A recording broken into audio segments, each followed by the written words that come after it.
Welcome dear rockers, कैसे हो आप सभी। तो आज हम देखने वाले हैं ऑल दैट वी डिस्ट्रॉय। तो कहानी की शुरुआत में काले लिक्विड के अंदर से एक लड़की निकलती है। इसका नाम है एशले। फिर उसे कोई नहलाकर मेकअप वगैरह करवा कर सुला देता है। जब एशले की नींद खुलती है, उसके सामने एक लड़का बैठा होता है जिसका नाम है स्पेंसर। वो एशले से पूछता है, तुम ठीक तो हो? ये वो तो छोड़ो, लेकिन तुम कौन हो और मैं कहाँ पे हूँ? वो कहता है, तुम मेरे घर पे हो। अब एशले को ठंड लगती है तो स्पेंसर उसे उड़ने के लिए कुछ चादर देता है और फिर उसे वाइन ला कर देता है। कहता है, तुम्हें वाइन बहुत ही पसंद है ना? लेकिन प्रॉब्लम ये हो गई है कि एशले को कुछ याद नहीं है और वो पूछती है कि तुम हो कौन? स्पेंसर कहता है, क्या सच में तुम्हें कुछ याद नहीं? कम से कम ये तो याद होगा कि मैं और तुम कैसे मिले थे। एशले ना में जवाब देती है और इसके अगले ही सेकंड स्पेंसर उसको नीचे धकेल कर उसका गला घोंट कर उसकी जान ले लेता है। फिर उसकी लाश को घसीट ले जाकर बाहर एक टैंक में डाल देता है और तब वहाँ पे कार आती है जिसमें स्पेंसर की माँ विक्टोरिया होती है। वो घर के अंदर आती है तो स्पेंसर कहता है कि माँ, उसका काम तमाम हो गया। तो विक्टोरिया एक नोटबुक टेबल पर रख कर कहती है, अब तुम्हारा मन कैसा है बताओ,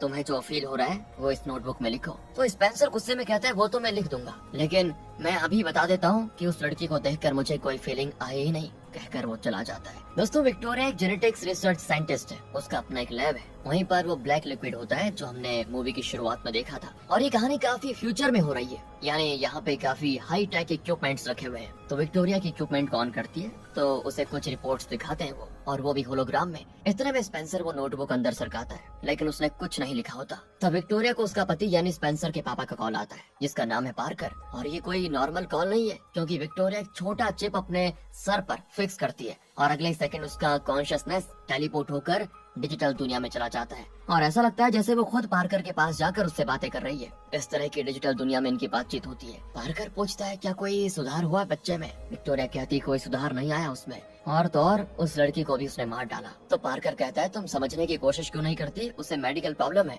उसे डॉक्टर के पास लेकर जाओ। लेकिन विक्टोरिया भी कहती, नहीं, मुझे पूरा विश्वास है कि मैं अपने एक्सपेरिमेंट के जरिए अपने बेटे को ठीक कर सकती हूँ। इसके लिए मुझे लाख बार भी कोशिश करनी पड़ जाए, मैं करूंगी। अब अगले सीन में फिर लैब के अंदर उस काले लिक्विड के अंदर से एक और लड़की निकलती है। वो कोई और नहीं, एशले है जो मर गई थी। विक्टोरिया एशले को नहलाकर फिर उसका मेकअप करवाकर उसे बेड पे सुलाती। उस बेड के पास ही स्पेंसर होता है जो वहाँ फिक्स किए गए कैमरा को देखता है, जिसके जरिए विक्टोरिया इनको देख रही होती है। एशले आँख खोलती है तो पूछती है, मैं कहाँ हूँ? स्पेंसर कहता है, तुम मेरे घर में हो, क्या तुम मुझे पहचानती हो? तो एशले ना में जवाब देती है। स्पेंसर फिर गुस्सा हो जाता है कि तुम मुझे नहीं जानती क्यों? और ये देखकर विक्टोरिया को टेंशन होने लगती है। एशले की कुछ समझ में नहीं आता और वह स्पेंसर से डर जाती है। वो बाहर जाने की कोशिश करती है, लेकिन स्पेंसर उसे पकड़कर उसका गला घोंटकर मार डालता है। फिर वो उस कैमरे को भी थोड़ा तोड़ देता है और एशले की लाश को घसीटकर बाहर लेकर जाता है। अब कहानी पास्ट में जाती है, जब स्पेंसर अपने टाउन से कुछ दूर किसी दूसरी जगह पे होता है। तब वहाँ पे एक गाड़ी आती है। एक आदमी एक लड़की को ड्रॉप करके कहता है, आइंदा मेरा और तुम्हारा कोई रिश्ता नहीं रहेगा, समझी? फिर कभी मुझे नजर मत आना।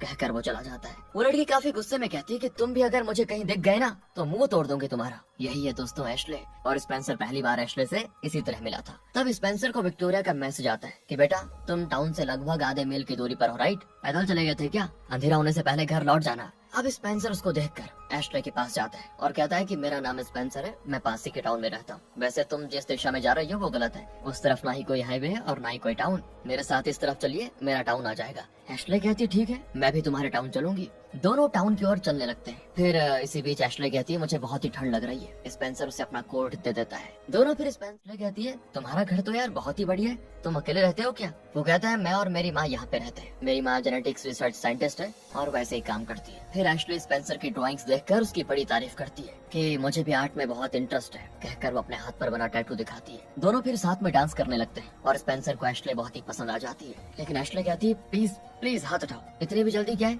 अभी अभी तो हम मिले हैं। अब स्पेंसर ठहरा दोस्तों साइको, उसे रिजेक्शन की आदत है ही नहीं और वो एशले का गला दबाकर उसे मार डालता है। तो जब विक्टोरिया घर आती है तो एशले की लाश देखकर चौंक जाती है पूरी तरह और स्पेंसर पर चिल्लाती है कि मुझे लगा था तुम बदल गए होगे, लेकिन तुमने फिर से शुरू कर दिया बेटा। वो कहता है, मुझे ये लड़की बहुत ही अच्छी लगी माँ, लेकिन पता है इसने मुझे रिजेक्ट कर दिया और मुझे इतना गुस्सा है कि मैंने उसका कत्ल कर दिया और मुझे वो वापस चाहिए। विक्टोरिया कहती है, उसे तो तुमने मार डाला, वो वापस कहाँ से आएगी? वैसे इस लड़की को यहाँ पर आते हुए किसी ने देखा क्या? वो कहता नहीं। तो अब एशले की बॉडी को डिस्पोज करने के बजाय विक्टोरिया एक प्लान बनाती है। वो ठहरी जेनेटिक्स की साइंटिस्ट, उसे लगा कि क्यों ना मैं एशले की क्लोनिंग करूं। और उसे वापस जिंदा करूं। स्पेंसर इससे बहुत प्यार करता है, शायद यही उसकी साइको मेंटालिटी का इलाज हो। इस तरह मेरे बेटे का इलाज हो जाएगा और वो कत्ल नहीं करेगा। तो दोस्तों इस तरह शुरू हुआ था ये सिलसिला कि विक्टोरिया एश्ले का क्लोन बनाती और वही उस काले लिक्विड से निकलती है। फिर उसे क्लीन करके विक्टोरिया स्पेंसर के पास भेजती थी। लेकिन स्पेंसर को क्लोन एश्ले बिल्कुल अच्छी नहीं लगती, क्योंकि उसमें ओरिजिनल एश्ले वाली कोई बात थी ही नहीं। अब जैसे कि एश्ले को वाइन पसंद थी, वो स्पेंसर के बारे में काफी कुछ जानती भी थी, लेकिन क्लोन को ना वाइन पसंद होता है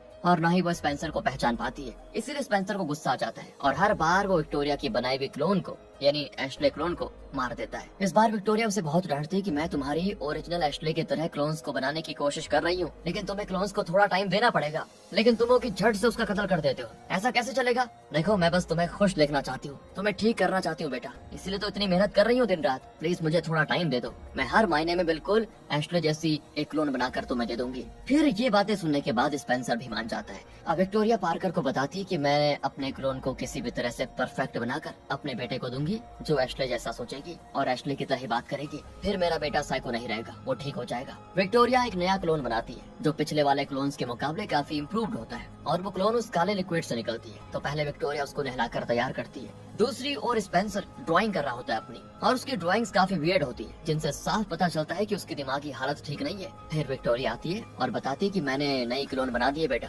लेकिन फिलहाल तुम मुझसे मत मिलो, क्योंकि तुम झट से मेरी मेहनत पर पानी फेर देते हो और क्लोन को मार डालते हो। मैं पहले उससे बात करूंगी, उसे ओरिजिनल एश्ले के बारे में सिखाऊंगी, और जब वो सीख जाएगी तब तुम मुझसे मिलना। कहकर विक्टोरिया चली जाती है, पर कुछ देर में स्पेंसर के कान में एश्ले की आवाज सुनाई देती है। वो चुपके से जाकर उस कमरे में झांकता है जहाँ विक्टोरिया एश्ले की क्लोन से बातें कर रही होती है। क्लोन काफी हंसकर बात कर रही होती है। अब इस बीच विक्टोरिया जान जाती है कि स्पेंसर बाहर खड़ा है, इसीलिए वो तुरंत दरवाजा बंद कर देती है। फिर स्पेंसर बाहर जाकर चींटियों को देखता है और उन्हें ड्रॉ करने लगता है, लेकिन उसकी ड्राइंग में वो चींटियां एश्ले के मुंह पे रेंग रही होती है। उसे लगता है जैसे कि चींटियां उसकी आंख के अंदर जाने वाली है। अब उसको ऐसे अजीबोगरीब ख्यालात आते रहते हैं, जिसकी वजह से वो हमेशा मेंटली डिस्टर्ब रहता है। और तो और वो एक साइको है जिसे शायद कभी ठीक नहीं किया जा सकता, लेकिन विक्टोरिया अपने जेनेटिक्स टेक्नोलॉजी के जरिए उसका इलाज करके उसको नॉर्मल इंसान बनाने में लगी हुई है। स्पेंसर बाहर चल रहा होता है तो देखता है कि इनके पड़ोस के घर में एक औरत रहने के लिए आई हुई है। वो अपनी चीजें निकाल रही होती है कि कुछ नीचे गिर जाता है। अब स्पेंसर उसकी मदद करने के बजाय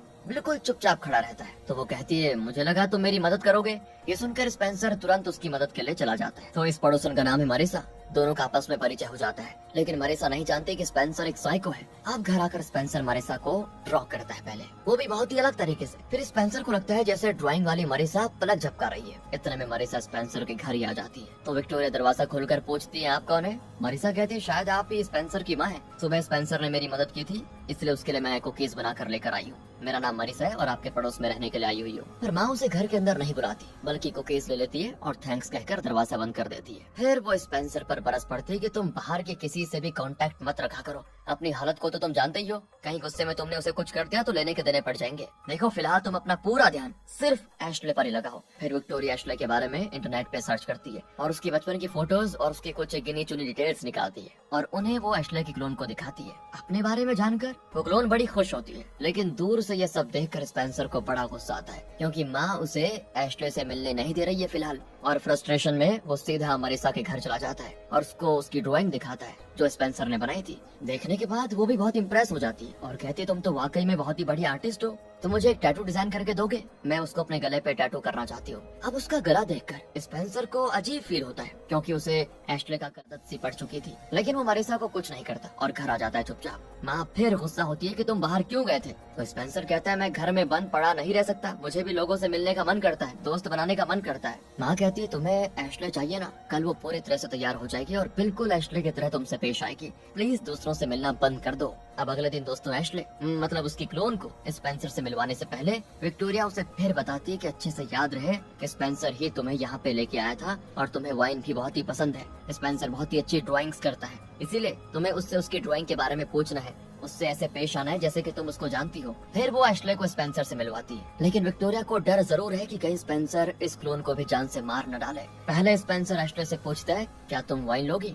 वो कहती है, हाँ वाइन मेरा फेवरेट है। वो ला कर दे देता है। फिर स्पेंसर म्यूजिक प्ले करता है। वो क्लोन काफी अच्छे से बात करती है और स्पेंसर की ड्राइंग्स की भी खूब तारीफ करते हुए एक एक ड्राइंग को बहुत ही बढ़िया ध्यान से देखती है। स्पेंसर ने एशले की भी ड्राइंग बनाई होती है। पहली ड्राइंग तो बढ़िया होती है, लेकिन आगे की ड्राइंग में उसके चेहरे पे चींटियां रेंग रही है और अगली ड्राइंग में तो एशले मर चुकी होती है और उसकी नाक से खून भी निकल रहा होता है। ये देखने के बाद दोस्तों क्लोन डर जाती है और यहाँ बाहर विक्टोरिया भी बहुत डरी भी होती है कि न जाने अब क्या होगा। और तब एशले स्पेंसर से पूछती है, क्या तुम सच में मुझे जानते हो? क्योंकि मुझे अजीब सा फील हो रहा है। बस दोस्तों अगले ही सेकंड स्पेंसर उसका गला दबाकर खत्म कर देता है। क्लोन की चीख सुनकर विक्टोरिया तड़प उठती है और परेशान कि उसके बेटे के अंदर से ये साइको कब मरेगा। स्पेंसर इस क्लोन की लाश को भी घसीट कर उसी टैंक में डाल देता है। फिर विक्टोरिया स्पेंसर से पूछती है कि तुम्हें अब कैसा फील हो रहा है? तो कहता है, मुझे कुछ फील ही नहीं हो रहा, लेकिन अपने अंदर एक बदलाव जरूर महसूस हो रहा है। पहले तो हर चीज में मुझे नेगेटिव बातें दिखती थी, लेकिन अचानक मुझे लगता है जैसे मैं एक इंसान हूँ और ऐसा लगता है जैसे ठीक हो रहा हूँ। वो विक्टोरिया को हक करके थैंक भी करता है। आज विक्टोरिया बड़ी खुश होती है कि उसके बेटे में थोड़ा तो सुधार आ रहा है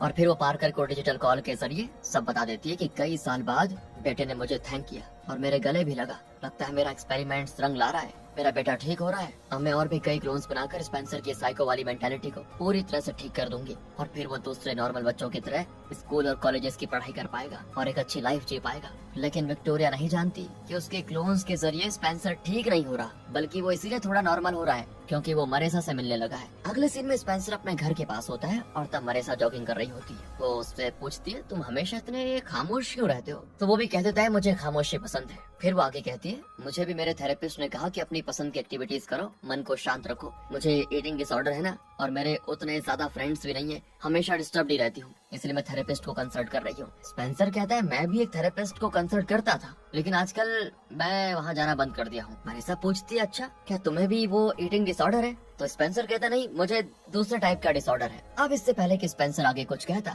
उसकी दृश्य दिखता है जिसमें वो एशले का कत्ल करके उसको घसीट लेकर जा रहा है। मरेसा कहती है, कोई बात नहीं, अगर बहुत ही दर्दनाक बात है तो मत बताओ। वैसे पास के टाउन में एक आर्ट गैलरी है, तुम्हें भी आर्ट में इंटरेस्ट है ना, तो चलो दोनों वहाँ पे जाते हैं, सोच कर बताना, फिर हम जाएंगे। ये कहकर मरेसा चली जाती है। अब अगले सीन में विक्टोरिया एशले पर काफी ज्यादा रिसर्च करने के बाद उसके सारे गुणों वाली एक क्लोन बनाती है और उसे स्पेंसर के लिए बढ़िया से तैयार करते हुए कहती है कि बेटा, मैं ये सब तुम्हारे भले के लिए कर रही हूँ। इस बार तो तुम्हें इस क्लोन में और असली एशले में कोई फर्क नजर ही नहीं आएगा। स्पेंसर कहता है, मैं जानता हूँ माँ, आप जो मेरे लिए कर रही हैं उसके लिए थैंक्स, लेकिन दोस्तों क्लोन को तो अपना नाम तक नहीं पता। तो विक्टोरिया उसे बताती है, तुम्हारा नाम एशले है। वो पूछती है, मैं यहाँ क्या कर रही हूँ, क्या मैं अपने घर जाऊँ? विक्टोरिया कहती है, अगर तुम्हें अपने घर का एड्रेस पता है तो मैं खुद तुम्हें वहाँ पहुँचा दूंगी। पर क्लोन को तो अपना नाम तक पता नहीं था, अपना एड्रेस याद तो दूर की बात है। विक्टोरिया कहती है, तुम घबराओ मत, जल्दी तुम्हें सब याद आ जाएगा और तुम अपने घर जा पाओगे, तब तक तुम आराम करो। और हर बार विक्टोरिया अपने हर क्लोन से इसी तरह बातें करती है। इतना ही नहीं, वो क्लोन को बाहर भी लेकर जाती है ताकि वो एक नॉर्मल इंसान बने।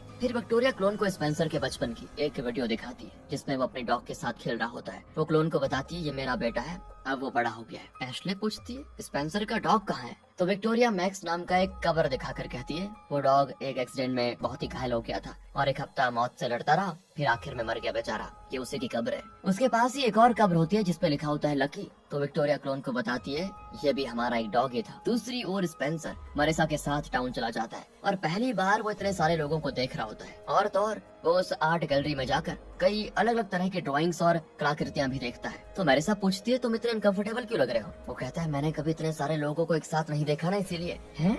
ये क्या कह रहे हो तुम? स्कूल और कॉलेज तो तुम गए होंगे? स्पेंसर कहता है, 6th के बाद मैं स्कूल जाना छोड़ दिया था, मेरी माँ मुझे घर पे सिखाया करती है। मरेसा कहती है, लेकिन क्यों?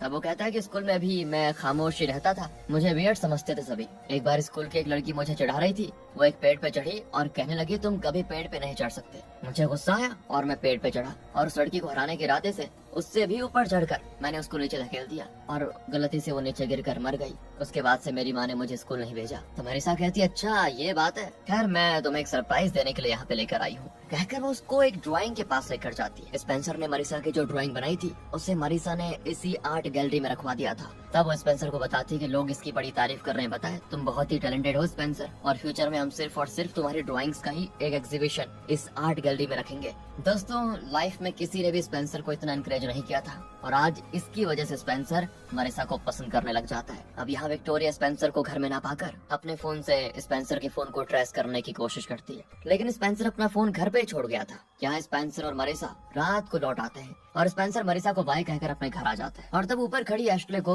मरीसा देख लेती है। वो कंफ्यूज हो जाती है कि इस घर में सिर्फ स्पेंसर और उसकी माँ विक्टोरिया रहते हैं, तो ये लड़की कौन है। और यहाँ माँ स्पेंसर को फिर डांटती है, अरे तुम्हें हो क्या गया है बेटा, मैं तुम्हारे लिए एकदम परफेक्ट एश्ले बना रही हूँ, जल्दी वो तुमसे मिलने लायक हो जाएगी। और ऊपर वो क्लोन भी दोस्तों इनकी बातें सुन रही होती है और फिर सो जाती है चुपचाप। तब उसके सपने में वो दृश्य दिखाई देता है जब स्पेंसर ने पहले वाले सारे क्लोन्स को जान से मार डाला था। अगले दिन विक्टोरिया क्लोन को देखने जाती है, लेकिन वो बेड पे नहीं होती बल्कि बाहर बैठी होती है। विक्टोरिया पूछती है क्या हो गया। वो बताती कि मुझे ठीक से नींद नहीं आई और सपने में मैंने देखा कि स्पेंसर मेरा गला घोंटकर मुझे मारने की कोशिश कर रहा है। तब मेरे नाखूनों से मैंने जमीन पर खरोंच भी दे दी। सुनकर विक्टोरिया चौंक जाती है, लेकिन क्लोन को दिलासा देती है कि ये महज सपना था, डरो मत। लेकिन वो पार्कर को कॉल करके बताती है कि बार बार एश्ले को क्लोन करने के बाद अब जाकर इस नए क्लोन में उसकी आ गई है। उसे धीरे धीरे सब याद आ रहा है और उसे ये भी याद आ रहा है कि स्पेंसर ने उसको जान से मारा था। अगर उसे पता चल गया कि वो महज सपना नहीं था बल्कि सच में स्पेंसर ने उसकी जान ली थी, तो मेरा बनाया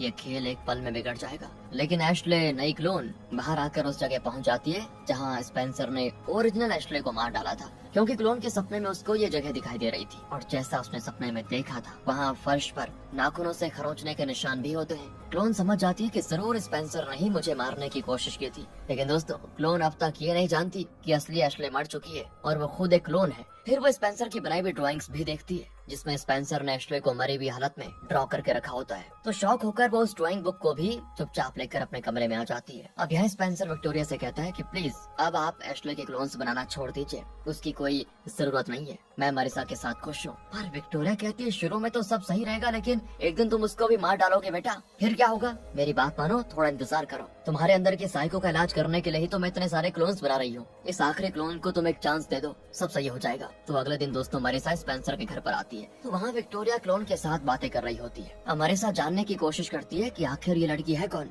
वो चुपके से उन दोनों की फोटो क्लिक कर लेती है, लेकिन क्लिक की आवाज सुनकर विक्टोरिया और क्लोन मुड़ती है तो मरीसा भागकर एक जगह छुप जाती है। दूसरी ओर स्पेंसर अपनी ड्राइंग बुक को ढूंढ रहा होता है। यहाँ विक्टोरिया को उसकी कंपनी से कॉल आता है और उसको जल्दी बुलाया जाता है वहाँ पे। विक्टोरिया भी स्पेंसर से कहकर कंपनी के लिए निकल जाती है। अब दोस्तों क्लोन कमरे से बाहर निकलने की कोशिश करती है, लेकिन दरवाजा लॉक होता है। दूसरी ओर मरीसा ने जो क्लोन की फोटो क्लिक की थी उसे सिस्टम पे अपलोड करके फेस रिकॉग्निशन सॉफ्टवेयर के जरिए पता चल जाता है कि एश्ले कौन है। उसे नेट पे एक न्यूज़पेपर आर्टिकल में मिल जाता है जिसमें लिखा होता है कि एश्ले एक चोर और फ्रॉड है जो कि पुलिस की वांटेड लिस्ट में है। तो वो तुरंत ही स्पेंसर को मैसेज करके कह देती है तुम्हारे घर में जो लड़की रह रही है ना वो एक क्रिमिनल है। लेकिन विक्टोरिया ने स्पेंसर के फोन को हैक करके रखा होता है ताकि स्पेंसर को कोई भी मैसेज आए तो वो विक्टोरिया के फोन पर भी डिलीवर हो जाए। तो वो सीधे स्पेंसर को कॉल करके कहते हैं कि बेटा ये तुमने क्या किया, तुमने एश्ले के बारे में मरीसा को क्यों बताया। स्पेंसर कहता है मैंने कुछ नहीं कहा। तो विक्टोरिया घबरा जाती है कि मरीसा ने खुद ही पता लगा लिया शायद। वो वापस घर के लिए निकलती है, पर इसी बीच मरीसा स्पेंसर के घर आ जाती है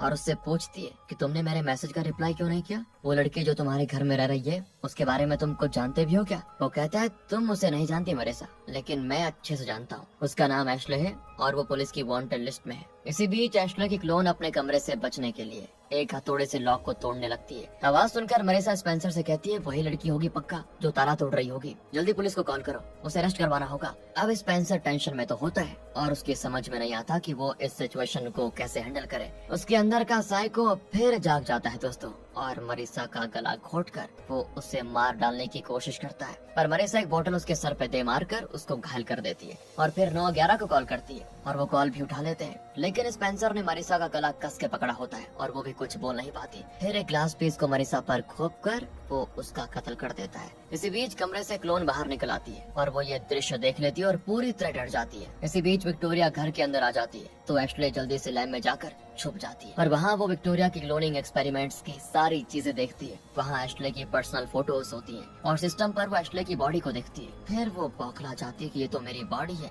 इतना ही नहीं, उस बॉडी के हाथ पर एक अलग डिजाइन का टैटू होता है, लेकिन वो इस क्लोन के हाथ पे नहीं होता क्योंकि ये तो एक क्लोन है। इतना ही नहीं दोस्तों, उसमें एक वीडियो फाइल होता है जिसमें एक काले लिक्विड से एश्ले निकलती है। एक नहीं, दो नहीं, 4-5 एश्ले निकलती है। तब जाकर उसको समझ में आता है कि मैं खुद भी एक क्लोन हूँ इतने में विक्टोरिया घर के अंदर आकर मरेसा की लाश को देखती है और स्पेंसर के गाल पे कस के चाटा मारते हुए कहती है, इसीलिए मैं मना कर रही थी इस लड़की को मत मिलो। तो वो कहता है कि माँ इसमें मेरी गलती नहीं है, मरेसा ने तुम्हारी और एशले की फोटो क्लिक कर ली थी, उसने एशले के बारे में सब पता कर लिया था और वो पुलिस को कॉल करने जा रही थी। उसकी जान लेने के अलावा मेरे पास कोई रास्ता नहीं था। इतने में 9:11 से कॉल आता है, मतलब पुलिस जल्दी यहाँ पे पहुँच जाएगी। उससे पहले इनको मरेसा की बॉडी को ठिकाने लगाना होगा। तो स्पेंसर तुरंत एशले को देखने ऊपर जाता है, लेकिन वो वहाँ पे नहीं होती। विक्टोरिया कहती तुम मरेसा की बॉडी को डिस्पोज करो, एशले की क्लोन को मैं ढूंढ लूंगी। कहकर वो अपने लैब में जाती है तो वहाँ पे एशले की क्लोन हाथ में हथौड़ा लिए खड़ी होती है और पूछती है कि बताओ मैं कौन हूँ। तो विक्टोरिया कहती है तुम एक परछाई हो, सच नहीं हो और मैंने तुम्हें क्रिएट किया है। क्लोन कहती है कि मुझे इस तरह टॉर्चर क्यों कर रही हो। वो कहती है मैं तुम्हें टॉर्चर नहीं कर रही, अब तक तो तुम्हें अपने बारे में सब पता चल गया होगा। तुम एक चोर हो, एक फ्रॉड हो। अगर पुलिस यहाँ पे आई तो तुम्हें पकड़कर जेल में डाल देगी। तुम मर चुकी हो, लेकिन मैंने तुम्हें एक नई जिंदगी दी है। क्लोन कहती है मुझे नई जिंदगी दी तुमने मुझ पे कोई रहम नहीं किया, समझी? तुमने पाने के लिए खिलौने के तौर पर मुझे बनाया और मेरी जैसी कई क्लोन्स को बनाकर उस दरिंदे के हाथों तुम मरवा भी चुकी हो। फिर वो विक्टोरिया को हथौड़े से मारने की कोशिश करती है। तो विक्टोरिया कहती है कि प्लीज मेरी बात सुनो, तुम मेरे एक्सपेरिमेंट्स की सफलता हो। मैं क्लोनिंग करके बस ओरिजिनल एशले को वापस पाना चाहती थी और तुम्हें सब याद आ गया। मतलब तुम में और उस ओरिजिनल एशले में कोई फर्क ही नहीं है, तुम ओरिजिनल एशले हो। लेकिन इस बीच अचानक से क्लोन विक्टोरिया के सर पे हथौड़ा दे मारती है और विक्टोरिया बेहोश। तब स्पेंसर वहाँ पे आता है और एशले को नीचे धकेलकर हमेशा की तरह एशले की जान लेने की कोशिश करता है। लेकिन क्योंकि एशले 4 या 5 बार स्पेंसर के हाथों मारी जा चुकी थी, उसे स्पेंसर के सारे मूवमेंट्स पता होते हैं, तो इस बार वो स्पेंसर के प्राइवेट पार्ट्स पे पंच कर देती है और वहाँ से निकलने की कोशिश करती है। पर स्पेंसर मार खाकर भी उसका पीछा नहीं छोड़ता। तो जिस तरह स्पेंसर ने अब तक एशले और उसके क्लोन्स का गला घोटा था, उसी तरह एशले की ये क्लोन उसका गला दबाती है और उसका सर फोड़कर उसे मार डालती है। दोस्तों इतने में पुलिस आ जाती है और एशले को अरेस्ट कर लेती है, क्योंकि एशले पहले से उनकी वांटेड लिस्ट में है। तो पुलिस फैसला करती है कि मरेसा और स्पेंसर का कत्ल इसी ने किया होगा। इसी बीच बेहोश पड़ी विक्टोरिया को होश आ जाता है और अपने मरे हुए बेटे को देखकर वो बहुत ज्यादा रोती है, क्योंकि अपने बेटे के लिए वो इतना कुछ कर रही थी, लेकिन अब वो बेटा नहीं रहा। फिर विक्टोरिया अपने घर के सारे एविडेंस डिस्ट्रॉय कर देती है। फिर वो डिजिटली पार्कर से बातें करती है। पार्कर कहता है सब खत्म हो चुका है, अब कम से कम अब तो स्पेंसर को तुम छोड़ ही दो। विक्टोरिया कहती है तुम अपने बेटे को बड़ी आसानी से भूल गए होंगे, लेकिन मैं उसे नहीं भूल सकती, मैं उसे वापस ला कर ही रहूंगी। तो वो कहता है कि तुम कितनी बार कोशिश कर चुकी हो लेकिन कभी सफल नहीं होगी। विक्टोरिया कहती कोई बात नहीं, फिर भी मैं बार बार कोशिश करती रहूंगी, कहकर वो कॉल काट देती है। और दोस्तों इनकी बातों से पता चल जाता है कि असली स्पेंसर तो कब का मर चुका था। अब तक हम जिस स्पेंसर को देख रहे थे वो खुद स्पेंसर का एक क्लोन है। तभी तो पार्कर ने विक्टोरिया से कॉल में कहा था कि कम से कम अब तो स्पेंसर को तुम छोड़ ही दो, मतलब स्पेंसर मर चुका। और पार्कर उस बात को एक्सेप्ट कर चुका है, लेकिन विक्टोरिया अभी तक मानने को तैयार ही नहीं है कि बेटा मर चुका। जब स्पेंसर छोटा था शायद तभी वो मर गया था, क्योंकि विक्टोरिया के पास स्पेंसर की सिर्फ बचपन की वीडियो है जिसमें वो 7 साल का था। उसके बाद का कोई वीडियो उसके पास है ही नहीं, मतलब वही असली स्पेंसर था जो छोटी उम्र में मर गया था। उसका एक एक्सीडेंट हुआ जिसमें वो और उसके डॉगी की मौत हो गई। विक्टोरिया ने एशले के क्लोन को स्पेंसर के डॉग मैक्स की जो कब्र दिखाई थी, उसके पास जो लकी नाम की कब्र थी ना, शायद वो स्पेंसर की कब्र थी, जिसे विक्टोरिया ने अपने दूसरे डॉग की कब्र बताई। स्पेंसर के मरने के बाद विक्टोरिया उसे क्लोनिंग के जरिए वापस लेकर आ गई, लेकिन ओरिजिनल स्पेंसर के गुण उसमें नहीं थे। उसके अंदर अजीब से साइको थॉट्स आते रहते और स्कूल में वो बच्चों को बेवजह नीचे धकेल देता, उन्हें घायल कर देता। एक लड़की को तो उसने पेट से धक्का देकर नीचे मार दिया था। इसीलिए विक्टोरिया ने स्पेंसर के क्लोन को स्कूल नहीं भेजा और घर पर ही उसको सिखाने लग गई। इस बेटे को, मतलब बेटे के क्लोन को ओरिजिनल स्पेंसर जैसा बनाने के लिए विक्टोरिया ने कई कोशिशें की, लेकिन वो सफल नहीं हुई। दिन भर दिन वो और ज्यादा साइको बनने लग गया। तब एक दिन वो एशले को घर लेकर आया और उसे पसंद भी करने लगा, लेकिन गुस्से में उसने एशले का कत्ल कर दिया और विक्टोरिया से कहने लगा कि मैं एशले को वापस पाना चाहता हूँ। तब विक्टोरिया ने डिसाइड किया कि एशले के जरिए ही स्पेंसर नॉर्मल बन सकता है और फिर शुरू हुआ क्लोन्स बनाने का सिलसिला। अब प्रेजेंट में एशले की आखिरी क्लोन को पुलिस ने पकड़ लिया और स्पेंसर का क्लोन भी मर चुका है, पर माँ अभी भी मूव ऑन और अपने लैब में फिर एक बार स्पेंसर के नए क्लोन को वो क्रिएट करती है और वो क्लोन उस काले लिक्विड से बाहर निकलता है। मतलब जिस तरह विक्टोरिया ने बार बार एशले के क्लोन्स को बना कर आखिर में ऐसा क्लोन पा ही लिया जो लगभग ओरिजिनल हो, उसी तरह शायद उसने स्पेंसर के भी कई बार क्लोन्स बना कर आखिर में ओरिजिनल स्पेंसर जैसा क्लोन बना लिया और शायद वो क्लोन एक नॉर्मल इंसान बनकर जी पाएगा। लेकिन अगर ऐसा नहीं हुआ और बार बार स्पेंसर का क्लोन साइको ही निकला तो पता नहीं कौन बेचारी लड़की उसके हाथ लगेगी और स्पेंसर उसे मार डालेगा। और क्या पता फिर विक्टोरिया उस विक्टिम का बार बार क्लोनिंग करके अपने बेटे के क्लोन को सुधारने के चक्कर में उसकी बलि चढ़ाती जाएगी। और इसी गैस के साथ ऑल दैट वी डिस्ट्रॉय नाम की ये मूवी होती है यहाँ पे खत्म। दोस्तों काफी खतरनाक थी, वैसे ट्विस्ट भी बढ़िया था आखिरी में। तो आप एक काम कीजिए, आराम से